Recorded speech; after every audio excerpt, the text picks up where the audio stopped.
First year math, chapter number 4, matrices and determinants. First of all define matrices या matrix. What is matrix? A rectangular array of numbers enclosed by a pair of bracket is called matrix। हमारे पास matrix क्या है? Rectangular अरे। Rectangular अरे means कि हमारे पास numbers का एक ख़ास अरेंजमेंट। फॉर एग्जांपल अगर मैं कहूँ मेरे पास ये दो कुछ नंबर्स हैं 1 2 3 4, तो ये नंबर तो लिखे हैं लेकिन हमारे पास कोई ख़ास ऑर्डर नहीं है, ख़ास अरेंजमेंट नहीं है। तो रेक्टेंगुलर अरे मीन्स हमारे पास जो नंबर्स हैं वो रोज़ और कॉलम्स की फॉर्म में एक ख़ास अरेंजमेंट के अंदर मौजूद हों और उनको हम पेयर ऑफ ब्रैकेट्स अगर क्लोज कर दें तो मेरे पास क्या बनेगा? वो मैट्रिक्स बनेगा। और मैट्रिक्स को हम शो करेंगे कैपिटल अल्फ़ाबेट से। फॉर एग्जांपल मैंने कहा मेरे पास नंबर है 1 2 3 4 5 6। अब एक ख़ास अरेंजमेंट है, रोज़ और कॉलम से हमने इसको अरेंज किया और उसके बाद हमने पेयर ऑफ ब्रैकेट्स के अंदर इसको क्लोज कर दिया और कह दिया कि मेरे पास इसका नाम क्या है? ए। तो ए मेरे पास क्या बन गया? एक मैट्रिक्स बन गया। ऐसे अगर मैं कहूँ मेरे पास कुछ नंबर्स हैं 7 है, -1 है, 2 है, 3 है। अब 4 नंबर्स थे और उनको मैंने ख़ास अरेंजमेंट मीन्स रोज़ और कॉलम्स के फॉर्म में अरेंज किया और इसको मैंने पेयर ऑफ ब्रैकेट से क्लोज करने के बाद मैंने कह दिया कि भाई इसका नाम मेरे पास क्या है? बी है। आप कोई भी नाम रख सकते हैं, any name, any capital alphabet. तो B is equal to 7 -1 2 and 3। तो ये मेरे पास क्या होगा? मैट्रिक्स होगा। अब हमारे पास मैट्रिक्स के अंदर दो चीज़ें हैं जो हमारे पास ये हॉरिजेंटल लाइंस होंगी। ये आपके पास क्या है? Horizontal lines. तो हॉरिजेंटल लाइंस को हम कहते हैं rows. The horizontal lines of numbers are called rows. तो मेरे पास ये क्या है? रोज। ऐसे इसका अगर इसमें देखा जाए तो मेरे पास क्या होगी? रोज होगी। इसमें काउंट किया जाए तो मेरे पास नंबर ऑफ रोज क्या है? 2 हैं। ऐसे अगर मैं कहूँ मेरे पास ये कोई मैट्रिक्स है 1 2 4 7 8 9। फर्स्ट किया अपने पास से मैंने एक मैट्रिक्स बनाया जिसको मैंने एक ख़ास ऑर्डर के रेक्टेंगुलर अरेंजमेंट में रखा। तो ये मेरे पास कितनी नंबर ऑफ रोज होंगी? 1 2 एंड 3। तो मेरे पास जो हॉरिजेंटल लाइंस हैं वो क्या होंगी? रोज होंगी। ऐसे अगर आप रजिस्टर की बात करें जो हमारे पास पेज होते हैं उसमें जो हमारे पास लाइंस होती हैं वो हॉरिजेंटल फॉर्म होती हैं, तो उनको हम क्या कहेंगे? रोज कहेंगे। सेकंड हमारे पास चीज़ है कि what is column? The vertical lines of numbers are called columns. जो वर्टिकल लाइंस होंगी उनको हम क्या कहेंगे? कॉलम्स कहेंगे। लाइक अगर मैं कहूँ मेरे पास ये क्या है 1 एंड 2, इसमें 2 कॉलम्स हैं। इसमें मेरे पास कितने कॉलम्स होंगे? 1 2 एंड 3। इसमें मेरे पास कितने कॉलम्स हैं? 3 कॉलम्स हैं। इसमें मेरे पास कितने होंगे? 2 कॉलम्स होंगे। तो वर्टिकल लाइंस आपके पास क्या होंगी? कॉलम्स होंगे। अगर हम रजिस्टर की बात करें हमारे पास जो बाउंड्री लाइंस होती हैं उनको हम क्या कहते हैं? कॉलम्स। तो हमारे पास मैट्रिक्स के अंदर दो चीज़ें हैं, रोज एंड कॉलम्स। इसके बाद हमारे पास है कि row matrix. What is row matrix? ये हमारे पास डिफरेंट डेफिनेशंस हैं। ये आपको शॉर्ट क्वेश्चन में और एमसीक्यूज में काम आएंगी। इसके अलावा हमारे पास जो बेसिक है वो यही चीज़ें हैं। इन चीज़ों को हम बार बार डिस्कस करेंगे डिफरेंट क्वेश्चंस में। तो हमें इन चीज़ों का पता होगा तो क्वेश्चंस को सॉल्व करना हमारे लिए आसान होगा। तो हमारे पास row matrix, a matrix which has only one row. एक ऐसा मैट्रिक्स जिसके अंदर सिर्फ एक ही रो हो उसको क्या कहेंगे? Row matrix.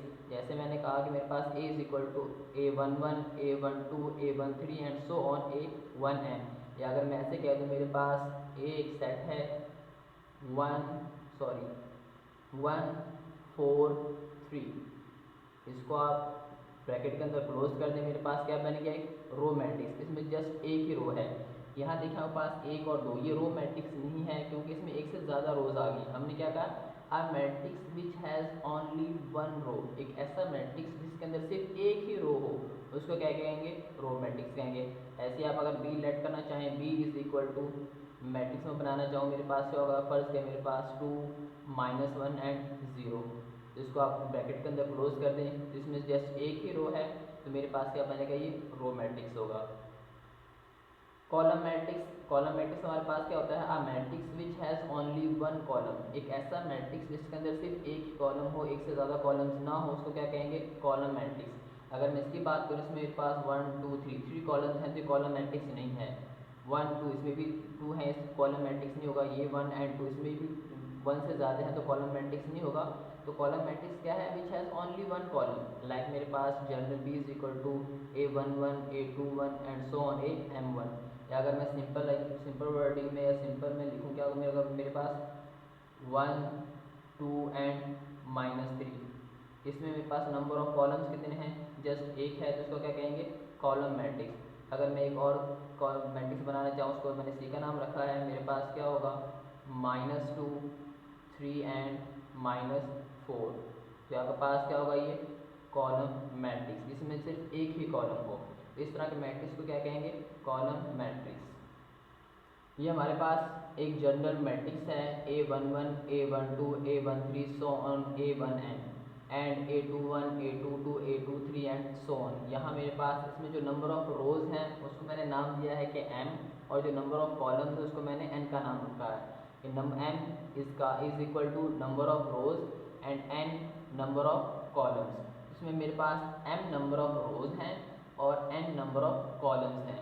अगर हमने किसी भी मैट्रिक्स का ऑर्डर बताना हो तो हम क्या करते हैं कि m cross n means m cross n m by n का मैट्रिक्स है। इसमें नंबर ऑफ रोज कितने होंगी और नंबर ऑफ कॉलम्स कितने होंगे, ये चीज़ हमें डिफाइन करेंगी।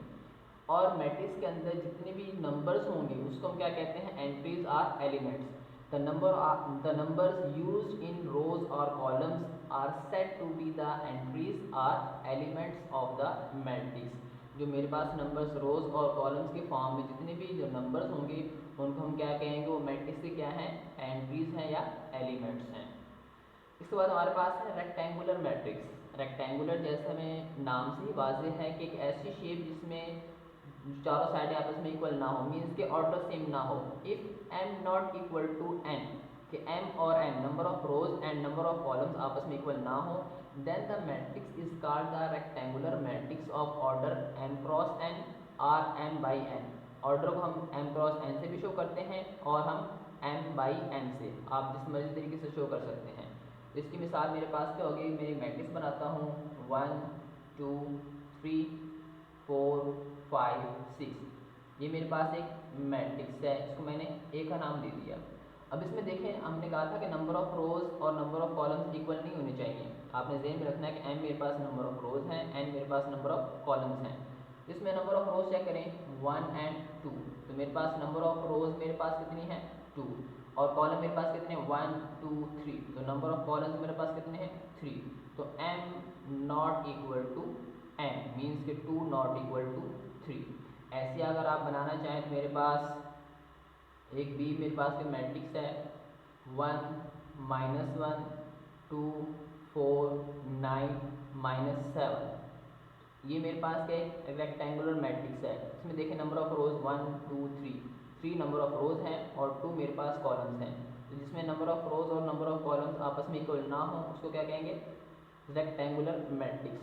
तो इस तरह के मैट्रिक्स हमारे पास क्या होंगे, रेक्टेंगुलर मैट्रिक्स होंगे।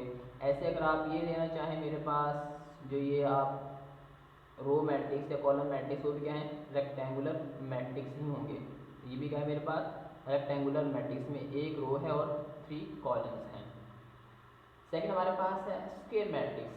अब स्क्वायर आपको नाम से वाज़ेह है कि एक ऐसा मैट्रिक्स जिसमें नंबर ऑफ रोज और कॉलम्स इक्वल हों। If m is equal to n means number of rows equal to number of columns, then the matrix is called a square matrix of order m cross n or m by n।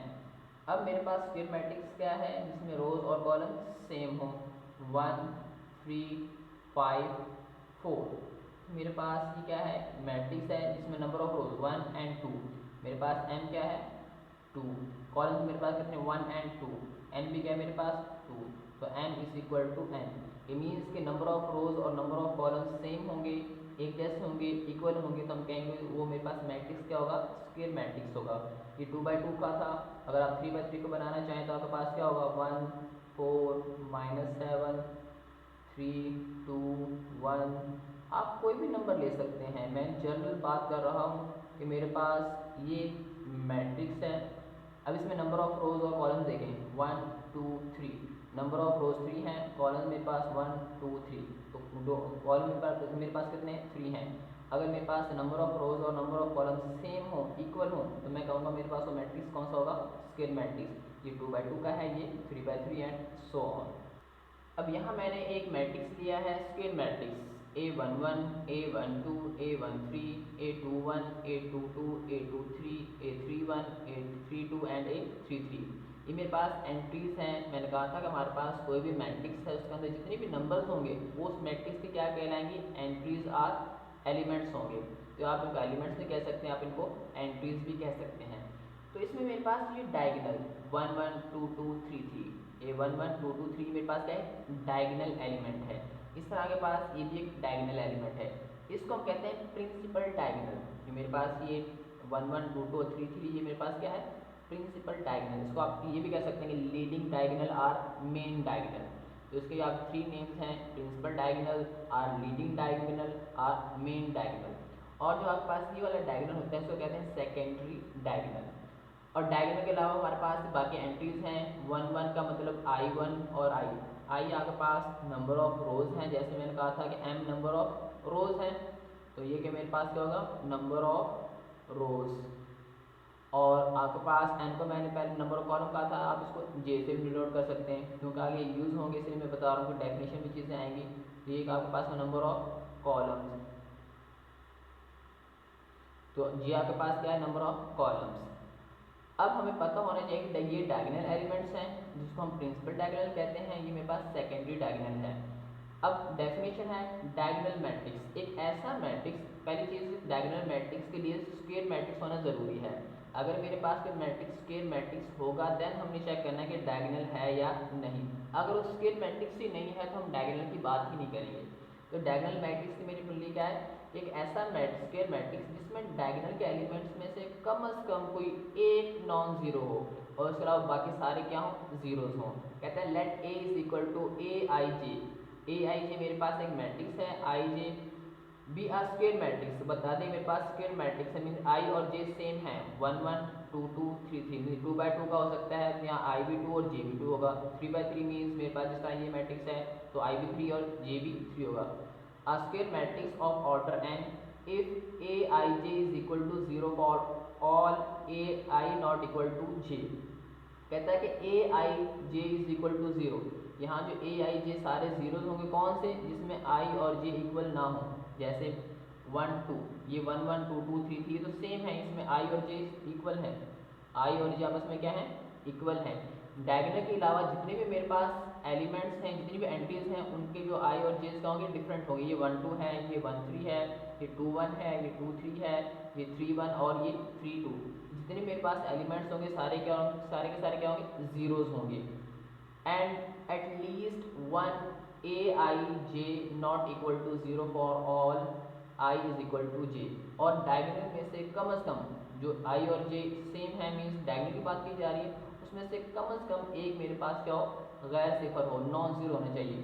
For example अगर मैं कहूँ मेरे पास एक matrix है 1 0 0 0, ये 2 by 2 का मैंने मैट्रिक्स बनाया है, इसको ए का नाम रखें। तो मेरे पास क्या है 0 1 0 0 0। अब ये मेरे पास क्या है, डायगोनल एलिमेंट्स हैं, तो डायगोनल में से कम एक गैर सिफर होना चाहिए, नॉन जीरो होना चाहिए। तो मेरा ये क्या हो गया, एक नॉन जीरो हो गया। दोनों भी हो तब भी कोई मसला नहीं है। और डायगोनल के अलावा जो एंट्रीज हो वो क्या होनी चाहिए, जीरोज होनी चाहिए। तो मेरे पास क्या बन गई, जीरोज बन गई। इस तरह अगर मैं एक और अगर मैं मैट्रिक्स लिखना चाहूँ तो मेरे पास 3 बाई 3 का क्या होगा, वो मैं कहता हूँ मेरे पास एक 3 बाई 3 का मैट्रिक्स है 0 0 0 0 2 0 0 0 और ये मेरे पास फॉर एग्जांपल ये क्या है, 1 है। अब आप देखिए कि जो डायगोनल एलिमेंट्स हैं, ये कौन से एलिमेंट्स मेरे पास, ये डायगोनल एलिमेंट्स हैं। इसके अलावा जितने भी एलिमेंट्स वो सारे जीरोज होने चाहिए और इस डायगोनल एलिमेंट्स में से कम एक मेरे पास नॉन जीरो होना चाहिए। कम एक नॉन जीरो, अगर तीनों नॉन जीरो है तब भी हमारे पास क्या होगा, वो डायगोनल एलिमेंट होगा। फॉर एग्जाम्पल अगर मैं कहूँ मेरे पास सी एक मैट्रिक्स है 1 0 0 0 -5 0 0 0 एंड 2। अब इसमें आप देखें आपके पास जो डायगोनल एलिमेंट्स हैं वो सिर्फ नॉन ज़ीरो हैं, उसके अलावा बाकी जितने भी जो एलिमेंट्स हैं वो सारे के सारे क्या हैं, ज़ीरोज़ हैं। तो ये तो कहा था कि आई और जे जो इक्वल नहीं है, मीन्स कि डायगोनल के अलावा बाकी सारे क्या हों, ज़ीरोज़ हों। और डायगोनल में से कम एक हो या दो हों या सारे के सारे नॉन ज़ीरो हों। लेकिन ये है कि सेम ना हो, डिफरेंट हो, तो हमारे पास क्या होगा, डायगोनल मैट्रिक्स होगा। अब सेकंड है स्केलर मैट्रिक्स। डायगोनल और स्केलर ऑलमोस्ट सेम है, लेकिन हमारे पास स्केलर में क्या है कि जो डायगोनल जितनी भी एंट्रीज हैं वो सेम होनी चाहिए। एक तो सबके सब नॉन जीरो होनी चाहिए और सबके सब क्या होनी चाहिए, सेम होनी चाहिए। बाकी हमारे पास डायगोनल के अलावा जितनी भी एंट्रीज हैं वो जीरो ही होंगी। डेफिनेशन वेल पढ़ते हैं। Let A is equal to A I J be a square matrix of order n if A I J is equal to zero for all A I not equal to J. Means कि diagonal के अलावा जितनी भी entries हों सारी zeros होनी चाहिए। And A I J is equal to K for all A I is equal to J. Means कि जो डायगोनल के एलिमेंट्स हैं वो सारे के सारे के मीन्स एक जैसे कांस्टेंट होने चाहिए। Then the matrix A is called the scalar matrix of order n। For example अगर मैं कहूँ मेरे पास A इज इक्वल टू 2 0 0 0 2 0 0 0 2। अब इसमें देखें आपके पास जो डायगोनल के एलिमेंट्स हैं वो क्या है, सेम है। ऐसे अगर मैं B की कहूँ, B मेरे पास है K 0 0 K। अगर 2/2 है तो मेरे पास ये हो जाएगा, अगर 3/3 है तो मैं यहाँ K कर ले। मीन्स के जो डायगोनल की एंट्रीज हैं वो सेम होनी चाहिए, एक जैसी होनी चाहिए, और इसके अलावा जो डायगोनल के अलावा बाकी एंट्रीज हैं वो क्या होनी चाहिए, जीरोज होनी चाहिए। तो ऐसे मैट्रिक्स को क्या कहेंगे, स्केलर मैट्रिक्स। अगर ये डिफरेंट हो लाइक दिस तो जस्ट डायगोनल मैट्रिक्स होंगे।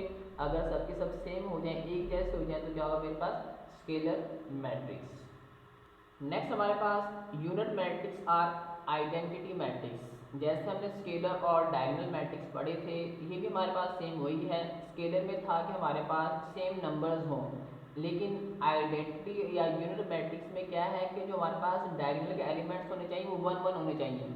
स्केलर में तो ये था कि कोई भी 2 2 2 2 3 3 4 4 या के मेरे पास कोई भी हो जाए, लेकिन आइडेंटिटी के लिए कंडीशन है कि डायगोनल की तमाम एंट्रीज 1 1 और इसके अलावा बाकी सारे क्या हों, 0 0 हों। Let A is equal to A I J be are square matrix of order n if A I J is equal to 0 for all I not equal to J. Means के diagonal के अलावा बाकी element सारे 0 होने चाहिए।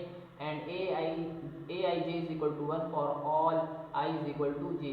जो I जे है same, means के डायगोनल की बात की जा रही है वो सारे क्या होने चाहिए, 1 होनी चाहिए। Then the matrix A is called identity matrix. For example A is equal to 1 0 0 1। अब देखें कि आपके पास जो डायगोनल के एलिमेंट्स हैं वो क्या हैं, 1 1 है, और बाकी सारे क्या हैं, 0। इसको क्या कहेंगे, identity matrix or unit matrix. अगर आप 3/3 की बात करें तो क्या होगा, 1 0 0 0 0 1 सॉरी 0 1 0 0 0 1। ये आपके पास कौन सा मैट्रिक्स होगा, आइडेंटिटी, जिसमें डायगोनल के एलिमेंट्स क्या हो, 1 1 हो, और डायगोनल के अलावा बाकी सारी एंट्रीज क्या हो, जीरोज हो। तो हमारे पास क्या कौन सा मैट्रिक्स होगा, आइडेंटिटी मैट्रिक्स। अब इसके बाद है null matrix or zero matrix. अब हमारे पास scalar matrix, diagonal matrix, unit matrix, इसके लिए कंडीशन थी कि हमारे पास मैट्रिक्स स्क्वायर होने चाहिए। लेकिन null matrix or zero matrix के लिए कोई कंडीशन नहीं, वो स्क्वायर हो, रेक्टेंगुलर हो, कुछ भी हो हमारे पास। अब जीरो मैट्रिक्स क्या है कि उसके सारी एंट्रीज क्या होंगी, जीरोज होंगी, उसमें जीरो के अलावा कुछ और होगा ही नहीं। A square or rectangular matrix whose each element is zero is called a null or zero matrix। एक ऐसा मैट्रिक्स जिसकी सारी एंट्रीज क्या हो जाए, जीरो हो जाए, जीरो के अलावा और कुछ नजर ही ना आए, तो उसको क्या कहेंगे, जीरो मैट्रिक्स और नल मैट्रिक्स। आप 3/3 का ले सकते हैं, तो ये सारे क्या हैं, जीरो और नल मैट्रिक्स। आप इसमें रेक्टेंगुलर ले लें, इसके लिए कंडीशन नहीं है कि स्क्वायर मैट्रिक्स से हो, जैसा मर्जी मैट्रिक्स हो, जरूर सिर्फ ये है कि सारी एंट्रीज क्या होनी चाहिए, 0 0 होनी चाहिए। वो कौन सा मैट्रिक्स होगा, जीरो मैट्रिक्स और नल मैट्रिक्स। इसके बाद हमारे पास है इक्वल मैट्रिक्स। दो मैट्रिक्स इक्वल कब होंगे, कंडीशन है दो हमारे पास। Two matrices are said to be equal if first of all they have same order, कि दोनों का ऑर्डर सेम होना चाहिए। अगर मेरे पास एक ऑर्डर 2/2 है तो सेकंड का भी 2/2 होना चाहिए, तो दोनों का ऑर्डर क्या होना चाहिए, सेम होने चाहिए। सेकंड हमारे पास कंडीशन है देयर करॉस्पॉन्डिंग एंट्रीज आर इक्वल, और करॉस्पॉन्डिंग एंट्रीज भी इक्वल होनी चाहिए। ये नहीं कि हमारे पास ऑर्डर सेम और एंट्रीज सेम ना हो। फॉर एग्जांपल अगर मैं कहूँ ये दोनों का ऑर्डर सेम है, ये भी 2/2 है, ये भी 2/2 है, ऑर्डर तो सेम है लेकिन एंट्रीज ये 1 था, फर्स्ट एंट्री यहाँ 1 है और यहाँ पे 0 है, सेकंड एंट्री 0 थी 0, थर्ड 0 है 0, फोर्थ वहाँ 1 और यहाँ पे 0, मतलब फर्स्ट और फोर्थ आपके पास डिफरेंट है, सेकंड और थर्ड सेम है तो आपके पास ये इक्वल मैट्रिक्स नहीं होंगे। ऑर्डर तो सेम है लेकिन एंट्री सेम नहीं है। अगर यहाँ भी 1 होता है यहाँ भी 1 होता है फिर मैं कहता कि ऑर्डर भी सेम है और एंट्रीज भी क्या है, सेम है। तो ऐसा मैट्रिक्स इक्वल मैट्रिक्स कहलाएगा अगर उसका ऑर्डर भी सेम हो और क्रॉसपॉन्डिंग एंट्रीज भी आपके पास क्या हो, इक्वल हो, एक जैसी हो, उसको कहेंगे इक्वल मैट्रिक्स। लास्ट हमारे पास डेफिनेशन है transpose of a matrix. Simple हमारे पास if A is a matrix of order m cross n, then n cross n matrix obtained by interchanging the rows and columns of A is called the transpose of A। Simple है कि हमारे पास कोई भी matrix है उसकी रोज और columns को आप चेंज कर दें उसका क्या होगा, ट्रांसपोज होगा और इसको डिनोट करते हैं ए ट्रांसपोज से, ए टी से। फॉर एग्जांपल अगर मैं कहता हूँ मेरे पास एक मैट्रिक्स है ए इज इक्वल टू 2 3 1 4, ये मेरे पास एक मैट्रिक्स है, इसका ट्रांसपोज क्या होगा, इसको शो करते हैं ए टी से। इसको रोज को और कॉलम को चेंज कर दो, रो मेरे पास क्या थी 2 3, इसको कॉलम बना दो 2 3 1 4 1 एंड 4, तो ये मेरे पास क्या होगा, इसका ट्रांसपोज होगा। मीन्स जो रो थी उसको मैंने कॉलम बना दिया, first row first column, second row second column. ऐसे अगर आपके पास 3 by 3 का कोई मैट्रिक्स है 1 2 3 4 5 6 7 8 9, जनरल आपने कोई भी मैट्रिक्स लिया इसका ट्रांसपोज लेना है तो ट्रांसपोज आपके पास क्या होगा, रोज को कॉलम में चेंज कर दो, फर्स्ट रो 1 2 3 1 2 3 4 5 6 4 5 6 7 8 9 7 8 और ये आपके पास क्या होगा 9। तो इस तरह आप क्या कर सकते हैं, किसी भी मैट्रिक्स का आप ट्रांसपोज ले सकते हैं, रोज को कॉलम में, कॉलम्स को रोज में चेंज करके, और इसको डिनोट करते हैं ए टी से। एक और चीज़ हमारे पास एक खास रिजल्ट है जिसको क्वेश्चन में यूज़ किया जाएगा, हमारे पास बहुत ही इंपॉर्टेंट क्वेश्चन है, matrix multiplication is not commutative in general. हमारे पास मैट्रिक्स के अंदर इन जर्नल ए बी और B A B multiplication equal नहीं होती। अब फॉर एग्जांपल अगर मैं कहूँ मेरे पास एक सेट ए है मैट्रिक्स, फॉर एग्जांपल 1 2 3 4, एक मैट्रिक्स ए है और एक मैंने कह दिया मेरे पास क्या है बी है 1 एंड 2। अब प्रोडक्ट के लिए कि मैं दो मैट्रिक्स को मल्टीप्लाई करना चाह रहा हूँ ए और बी को, तो ए आपके पास है 1 2 3 4 एंड बी आपके पास है 1 एंड 2। तो इसमें आपने देखना क्या होता है कि हमारे पास फर्स्ट जो मैट्रिक्स है उसकी कॉलम्स और सेकंड मैट्रिक्स की रोज सेम हो, इसकी नंबर ऑफ कॉलम्स और उसके नंबर ऑफ रोज सेम होंगी, देन मैं कहूँगा मेरे पास क्या है, ये इनकी मल्टीप्लिकेशन पॉसिबल है।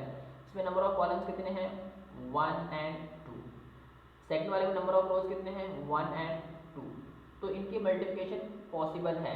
लेकिन अगर इसको मैं चेंज कर दूँ, बी को पहले रखूँ बी ए, यानी बी पहले रखूँ 1 एंड 2 और ए मेरे पास बाद में हो 1 2 3 4।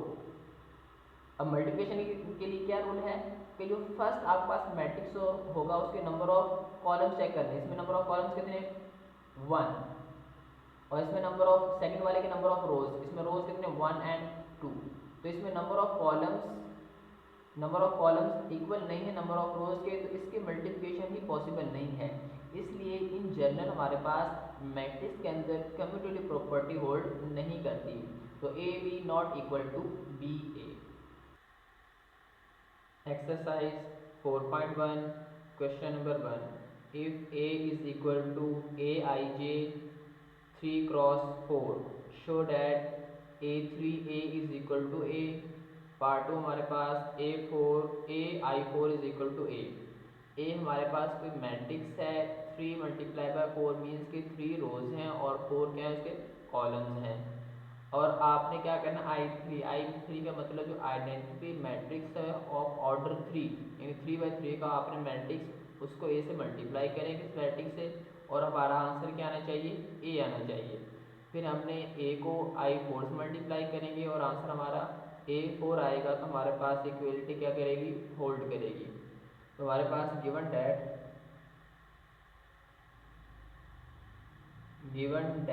कि हमें गिवन क्या था A with A is equal to AIJ of 3 cross 4 means के मेरे पास इसकी 3 रोज हैं और 4 कॉलम्स होंगे, तो जनरल मेरे पास क्या बनेगा A11 A12, A13, A14, A21, A22, A23, A24, A31, A32, A33, A34। तो ये आपके पास 3/4 का एक मैट्रिक्स है। 3/4 में 3 रोज थी, 1 2 एंड 3 और 4 कॉलम्स थे, 1 2 3 4। तो ये आपके पास एक मैट्रिक्स गिवन है, हमने शो क्या करना है कि I3A is equal to A। तो for 1 I3A is equal to A, ये हमने शो करना है। तो हम लेफ्ट हैंड साइड को यूज सॉल्व करेंगे और शो कर दें हमारे पास किसके बराबर है, वो राइट हैंड साइड के। नाउ लेफ्ट हैंड साइड मेरे पास क्या है, I3A। तो I3A आप यहाँ पे मेंशन कर लें। Now I3A is equal to, यहाँ पे आप लिख दें कि I3 आपके पास क्या है, आइडेंटिटी मैट्रिक्स ऑफ ऑर्डर 3, 1 0 0 0 1 0 0 0 1। तो ये आपके पास क्या है, I3 यानी आइडेंटिटी मैट्रिक्स आपके पास एक स्क्वायर मैट्रिक्स ऑफ ऑर्डर 3। तो यहाँ पे लिखने आप I3 क्या होगा, 1 0 0 0 1 0 0 0 1। जो डायगोनल एलिमेंट्स हैं, डायगोनल एंट्रीज हैं, वो आपकी 1 1 होगी और इसके अलावा बाकी एंट्रीज आपकी क्या होंगी, 0 होगी। वो मेरे पास क्या होगा, आइडेंटिटी मैट्रिक्स मल्टीप्लाई बाय ए आपके पास क्या था, ये वाला मैट्रिक्स। इसको यहाँ पे लिख दें A11, A12, A13, A14, A21, A22, A23, A24, A31, A32, A33, A34। अब जब आपने मल्टीप्लाई करना हो तो आपने देखना है कि जो आपके पास फर्स्ट मैट्रिक्स होगा उसकी नंबर ऑफ कॉलम्स बराबर होने चाहिए सेकंड वाले के नंबर ऑफ रोज के। इसमें देखिए नंबर ऑफ कॉलम्स कितने, 1 2 3, और इसमें नंबर ऑफ रोज कितने सेकंड वाले, 1 2 3। तो हमारे पास इसकी मल्टीप्लिकेशन पॉसिबल है। अगर हमारे पास फर्स्ट वाले के नंबर ऑफ कॉलम्स बराबर ना हो सेकंड वाले के नंबर ऑफ रोज से, तो उसकी मल्टीप्लिकेशन ही पॉसिबल नहीं है। तो मल्टीप्लाई कैसे करते हैं, फर्स्ट रो को हम फर्स्ट कॉलम से मल्टीप्लाई करेंगे। ये फर्स्ट रो फर्स्ट कॉलम से मल्टीप्लाई होगी, फिर हमारे पास ये फर्स्ट रो सेकंड कॉलम से मल्टीप्लाई होगी, फिर ये फर्स्ट रो हमारे पास थर्ड कॉलम से मल्टीप्लाई होगी, फिर हमारे पास फर्स्ट रो फोर्थ कॉलम से मल्टीप्लाई होगी। इसके बाद ऐसे हमारे पास second row first column, second row second column, second row third column and so on. इस तरीके से हम क्या करते हैं, मैट्रिक्स को आपस में मल्टीप्लाई करते हैं। तो फर्स्ट रो फर्स्ट कॉलम 1 से मल्टीप्लाई होगा, मेरे पास क्या बनेगा, A11। 0 से मल्टीप्लाई होगा तो प्लस 0, 0 से मल्टीप्लाई होगा तो प्लस 0। अब फर्स्ट रो फर्स्ट कॉलम हो गया, फर्स्ट रो सेकंड कॉलम, 1 को आप A12 से मल्टीप्लाई करें तो क्या होगा, A12। जब 0 0 मल्टीप्लाई होंगे तो 0 0, 1 0 1 1 0 0 का आप third column first row third column, तो इससे मल्टीप्लाई करें आपके पास क्या होगा, 1 3, और बाकी दोनों क्या होंगे, 0 0। तो ये भी 0 मल्टीप्लाई होंगे तो जिससे भी मल्टीप्लाई होंगे उसको क्या कर देंगे, 0 बना देंगे। फर्स्ट रो फोर्थ कॉलम आप इसको इससे मल्टीप्लाई करें, A14 एंड 0 प्लस 0। अब आपके पास फर्स्ट रो और कॉलम कंप्लीट हो गए। अब आपने सेकंड रो फर्स्ट कॉलम, 0 को 1 से मल्टीप्लाई करेंगे तो 0, 1 के से मल्टीप्लाई करेंगे तो प्लस A21, और 0 के से मल्टीप्लाई करेंगे तो 0। मीन्स कि जो 1 है सेकंड वाला जो मल्टीप्लाई होगा उसका तो आंसर आएगा, बाकी 0 वाले क्या बन जाएंगे, 0 0। सेकंड रो सेकंड कॉलम 0, 1 पे से मल्टीप्लाई करें A22 plus 0। Second row third column से मल्टीप्लाई करेंगे 0 प्लस A23 प्लस 0। फिर सेकंड रो को फोर्थ कॉलम से मल्टीप्लाई करें 0 प्लस A24 प्लस 0। अब लास्ट रो फर्स्ट कॉलम, ये पहले तो 0 0 जाएंगे और 1 को मल्टीप्लाई करेंगे, मेरे पास क्या आएगा, 0 प्लस A31। फिर इसको इससे मल्टीप्लाई करेंगे 0 plus A32। Last row third column 0 plus A33, और इसके से मल्टीप्लाई करेंगे 0 प्लस A34। 3 4। अब आपने ऐड करके जो आपके पास आंसर आएगा वो लिखना है। वो क्या बनेगा आपके पास, ऐड करेंगे मेरे पास A11, इसमें आपके पास क्या आएगा A12, A13 एंड A14। इसको कर लें A21, A22, A23, A24। Last वाला मेरे पास A31, A32, A33, A34। अगर देखा जाए तो मेरे पास ये मैट्रिक्स ए ही बन गया, तो मैं कह सकता हूँ which is equal to A, means के राइट हैंड साइड। तो आपके पास लेफ्ट हैंड साइड और राइट हैंड साइड इक्वल है, means I3A is equal to किसको बराबर आ गया, ए के बराबर आ गया। तो इसका फर्स्ट पार्ट कंप्लीट हुआ। अब इसको सेकंड पार्ट सॉल्व करेंगे। सेकंड पार्ट हमारे पास I4 इज इक्वल टू ए। तो हम लेफ्ट हैंड साइड को सॉल्व करेंगे। लेफ्ट हैंड साइड वो मेरे पास क्या है I4। I4 का मतलब है कि 4/4 का आपने मैट्रिक्स लेना है। अब आपके पास I4, तो ए आपके पास क्या था A11, A12, A13, A14, A21, A22, A23, A24, A31, A32, A33, A34, means के 3/4 का आपके पास मैट्रिक्स गिवन था ये। I4 1 0 0 0 0 1 0 0 0 0 1 0 0 0 0 और ये 1। जो आपके पास प्रिंसिपल डायगोनल है वो 1 1 होने चाहिए। उसके अलावा बाकी जितनी भी एंट्रीज हैं, जितनी भी एलिमेंट्स हैं, वो सारे क्या होने चाहिए, 0 होने चाहिए। तो वो मेरे पास क्या होगा आइडेंटिटी मैट्रिक्स ऑफ ऑर्डर 4। अगर 3 की बात करते तो हम इससे फिर 3 लेते, अगर 2 I2 होता तो हम ये यूज़ करते। तो आपके पास आइडेंटिटी मैट्रिक्स है। अब मल्टीप्लिकेशन के लिए हमने क्या कहा था कि हमारे पास जो फर्स्ट वाला मैट्रिक्स है उसके नंबर ऑफ कॉलम्स इक्वल होने चाहिए सेकंड वाले के नंबर ऑफ रोज के। तो नंबर ऑफ कॉलम्स मेरे पास कितने 1 2 3 4, सेकंड वाले की रोज कितनी है 1 2 3 4, मीन्स के नंबर ऑफ कॉलम्स इक्वल हैं नंबर ऑफ रोज के, तो इनकी मल्टीप्लिकेशन पॉसिबल है। तो अब इनको मल्टीप्लाई करेंगे, फर्स्ट रो फर्स्ट कॉलम आप इसको इससे मल्टीप्लाई करेंगे, मेरे पास क्या आएगा A11, A12 मल्टीप्लाई होगा 0 से वो 0 हो जाएगा, तो बाकी 3 क्या हो जाएंगे 0 0। फिर आप फर्स्ट रो सेकंड कॉलम, यानी first row first column, first row second column, इससे मल्टीप्लाई करें तो ये आपके पास पहला 0 हो जाएगा, प्लस A2 को मल्टीप्लाई करेंगे 1 से तो A12 3 और A14 को मल्टीप्लाई करेंगे ये क्या हो जाएंगे दोनों 0 0 हो जाएंगे। इसी तरह आपके पास फर्स्ट रो थर्ड कॉलम, इससे मल्टीप्लाई करें तो ये मेरे पास पहले तो 0 हो जाएंगे, 0 प्लस 0, A13 को 1 से मल्टीप्लाई करेंगे प्लस A13 और लास्ट वाला फिर मेरे पास क्या होगा 0 होगा। ऐसे आपके पास फर्स्ट रो और ये लास्ट कॉलम इससे मल्टीप्लाई कर दें तो क्या होगा फर्स्ट 3 आपके पास 0 होंगे 1 2 एंड 3, तो 1 4 का आप लास्ट वाले से मल्टीप्लाई करेंगे तो क्या आएगा A14। ऐसे आपके पास second row first column same multiply करें आप A21, बाकी 3 क्या होंगे 0 होंगे, तो आप मल्टीप्लाई करेंगे 0 आ जाएगा। फिर सेकंड रो सेकंड कॉलम, ये फर्स्ट वाला 0 हो जाएगा, A22 को मल्टीप्लाई करें 1 से तो प्लस A22 और बाकी दोनों जीरोज हैं तो वो क्या बन जाएंगे 0 बन जाएंगे। फिर मेरे पास सेकंड रो थर्ड कॉलम, पहले दो 0 होंगे, A23 को आप मल्टीप्लाई करेंगे 1 से तो 1, बाकी लास्ट वाला भी 0।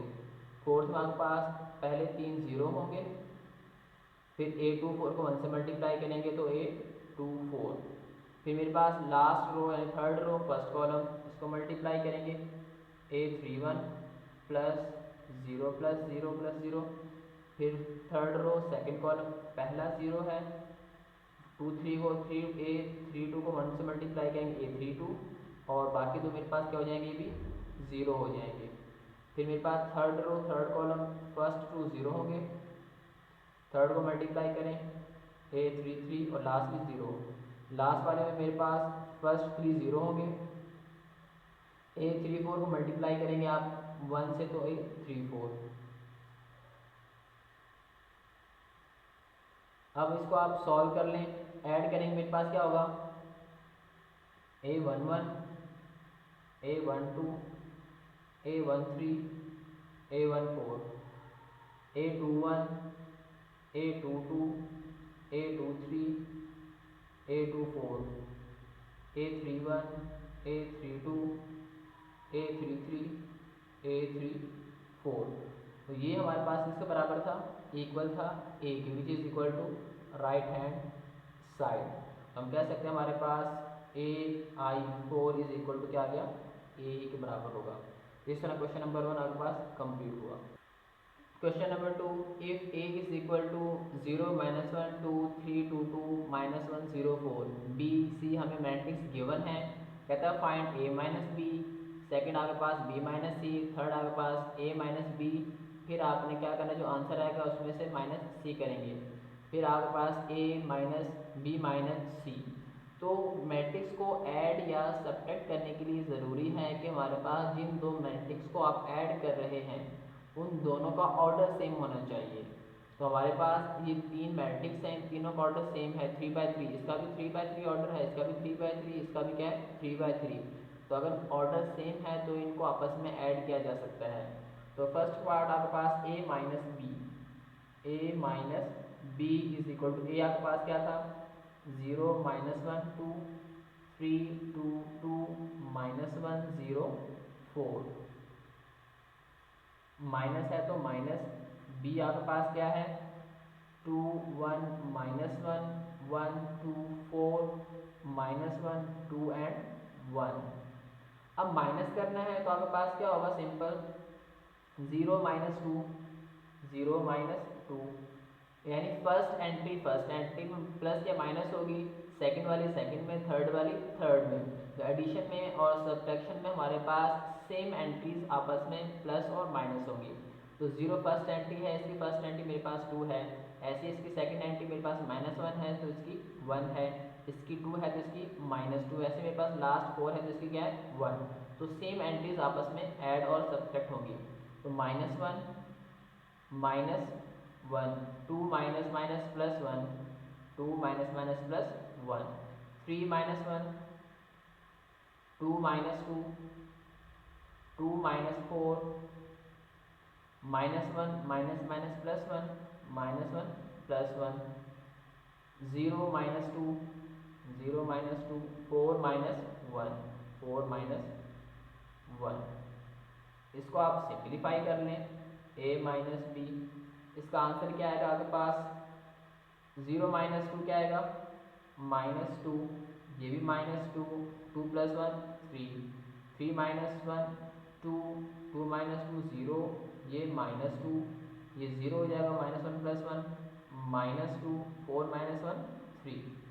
इस तरीके से आप क्या कर सकते हैं, दो मैट्रिक्स को प्लस या माइनस कर सकते हैं। तो a माइनस बी किसके बराबर आया मेरे पास -2 -2 3 2 0 -2 0 -2 एंड 3। बी पार्ट आपके पास है कि b माइनस सी, यहाँ मेरे पास बी पार्ट क्या है, सेकंड पार्ट आपके पास b माइनस सी, ये आपने फाइंड करना है। तो सिंपल आपके पास b और c दोनों का ऑर्डर सेम है तो ये माइनस हो सकते हैं। तो यहाँ आपके पास b minus C is equal to b 2 1 -1 1 2 4 -1 2 1,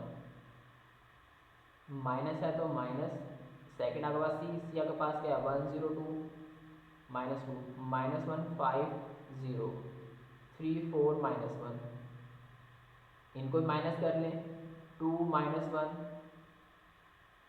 1 -0 -1 minus minus plus 2 -1 plus 2 1 minus minus plus 1 1 + 1 2 -5 4 -0 -1 -3 2 -4 2 -4 1 minus minus minus plus 1 1 + 1। इनको आप ऐड कर लें, ऐड करने के बाद 2 -1 क्या होगा मेरे पास 1, ये भी 1 और ये मेरे पास -1 + 2 1 2 2 -5 -3 और ये 4, मेरे पास -1 और -3 -4 2 माइनस 4 माइनस 2, 1 प्लस 1 2। तो ये आपके पास आंसर आया है बी माइनस सी का। आप देखेंगे आपके पास जो थर्ड और फोर्थ पार्ट है, थर्ड में मेरे पास ए माइनस बी, तो ए माइनस बी आपने कैलकुलेट किया हुआ है, आप डायरेक्ट ये वैल्यू यूज़ करेंगे। और बी माइनस सी आपने कैलकुलेट किया हुआ है, तो आपने इसके लिए क्या करना है, डायरेक्ट हम ये वैल्यू यूज़ करेंगे। तो आपने पहले फाइंड कर ली है, तो आगे जो क्वेश्चन नंबर 3 और 4 करेंगे तो हम इन वैल्यूज़ को डायरेक्ट यूज़ करेंगे और उसमें से इसमें से सी को माइनस कर देंगे और ए में से इसको माइनस करेंगे। क्वेश्चन नंबर 3, ए माइनस बी माइनस सी। अब ए माइनस बी हमने कैलकुलेट किया था, हमारे पास ए माइनस बी माइनस सी, ए माइनस बी की वैल्यू मेरे पास ये थी, माइनस सी मैट्रिक्स आपके पास ये था। तो अब माइनस कर दें, माइनस टू और ये -1, -2 -0, सेकेंड एंट्री में से सेकेंड एंट्री माइनस होगी। 3 minus minus plus 2, 2 minus minus plus 1, 2 plus 1 0 minus 5 -2 -0, 0 minus 3 -2 -4 and 3 minus minus plus 1। इसको आप सिंप्लीफाई कर लें, -3 -2 5 3 -5 -2 -3 -6 एंड 4। ये आपके पास आंसर होगा a minus B into minus C. Fourth part आपके पास a minus B minus C, तो a minus B minus C, ए आपके पास ये मैट्रिक्स था, माइनस बी माइनस सी आपने कैलकुलेट किया था। इन दोनों का डिफरेंस ले लें, 0 -1 -1 -1 2 -1 3 -2 2 minus minus plus 3 2 -4 -1 minus minus plus 4 0 minus minus plus 2 4 -2। इसको आप सिंप्लीफाई कर लें, -1 -2 1 1 5, ये मेरे पास -2 होगा, 3 2 और ये मेरे पास 2 होगा। तो इस तरीके से आपके पास a minus into B minus C का आंसर आ गया। इस तरीके से हमारे पास क्वेश्चन नंबर 2 कंप्लीट हुआ।